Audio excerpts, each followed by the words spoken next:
It's all about the teal and orange, JR. It's all about the teal and orange. Yeah, you got it. We're talking about color. Let's go! Today what I want to talk about, okay, I want to talk about color grading. Not necessarily color theory or anything like that. It's more about my process and my workflow, and hopefully that can give you some insight to the approach, because the approach for me is always the same. I get a lot of questions on my color grading. People always want to know, like, how I color things. So I just want to kind of go over that real quick, and specifically my workflow. As you can see here, Davinci, just a basic rundown of how Davinci works. In this color tab right here is where you do your color grading, okay? I imported a timeline. In Davinci, you have two windows. They're kind of hidden. You have a clip window and a timeline window. The clip window affects just the clip, okay? Just the clip. The timeline window affects everything, okay? All right, so with that being said, I'm gonna give you the rundown of how I approach all my color grades. And what these things are called nodes in Davinci. And basically you gotta look at them as layers. What you do to one layer, okay, what I do to this layer is gonna impact what's on this layer. So if I add a contrast adjustment to this layer right here, whatever I do is gonna add that adjustment as well as the previous adjustment. So this is my first layer, and in my first layer, what I always do, always, is I just denoise. And the way I denoise is, I come down here. I just mess with the spatial threshold. I don't really touch any of the other stuff. I just leave it set to fast, my radius small, and then I usually make adjustments to the luma between 1 and 3, and the chroma between 5 and 10. That's all I mess with on this first node. And the reason why is because when I pull keys, I want to pull a clean key. And to pull a clean key, you got to do that. All right.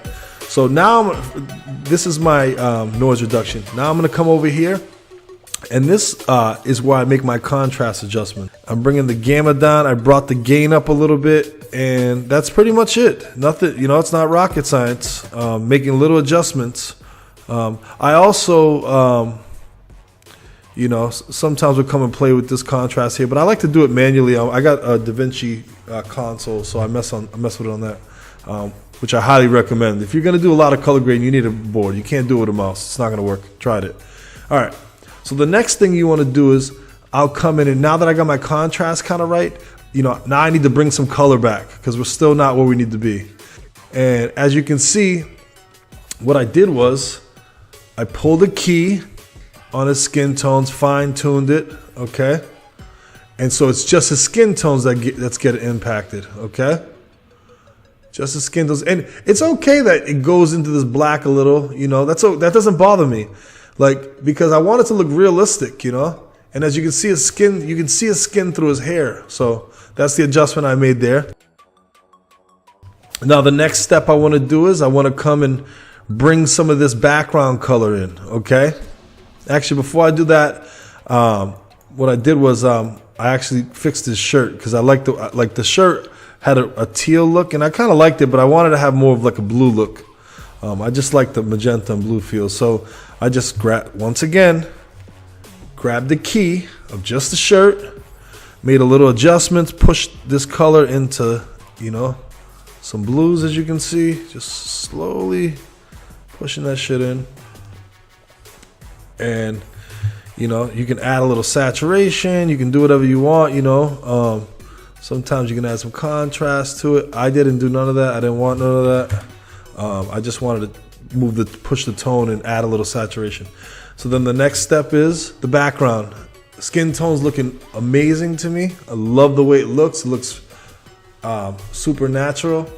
So for me now it's okay, the background. All right. And so what we're gonna do with that is, gonna go back here. Okay, and we're gonna pull a key again. Man, you got a key. Davinci's made to key, man. That's what this fucking software is for. So now I'm gonna go, and I just pushed all that into that purpley area. Before, after. I'm really fucking with it, man. I really like the way it came out. I have specific LUTs that I created and some that I like, and I put them on the timeline or at the end of the signal chain. And then what I do is, when it's on the end of the signal chain, I'll grade into it. The reason why I grade into it is because all LUTs are made different. And some of them respond to exposure different, and some of them respond to color different. So when I'm using a LUT, I push those colors into that LUT.